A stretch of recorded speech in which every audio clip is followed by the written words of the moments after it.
Most travelers associate the city of Prague with a fairy tale-like ambience, but the true storybook lifestyle is found in southern Bohemia's Český Krumlov.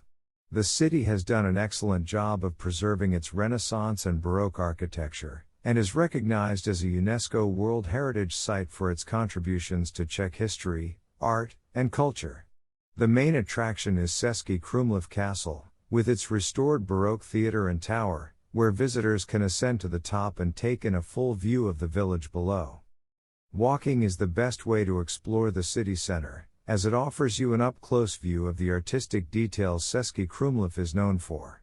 Every side street tells a story, and has contributed to the history of the Rožmberk family, the richest Czech family in history. Their love for Italian Renaissance architecture influenced much of the city's structure. It's not uncommon to see everyday buildings with beautiful sgraffito, or 16th century frescos.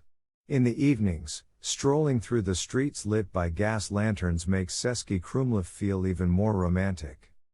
Getting there, buses run frequently from Prague to Český Krumlov and are the preferred method of transportation, as travelers get dropped off right at the beginning of town, making for easy access. The journey takes between 3 to 3.5 hours, depending on the bus line and how many stops/transfers are involved. České Budějovice is a common transfer point. There is a train station, but trips from Prague are not as frequent, and it's about a 25-minute walk from the station to the edge of town. Travel tip: the end of February is an exciting time for Český Krumlov, when it hosts Carnival.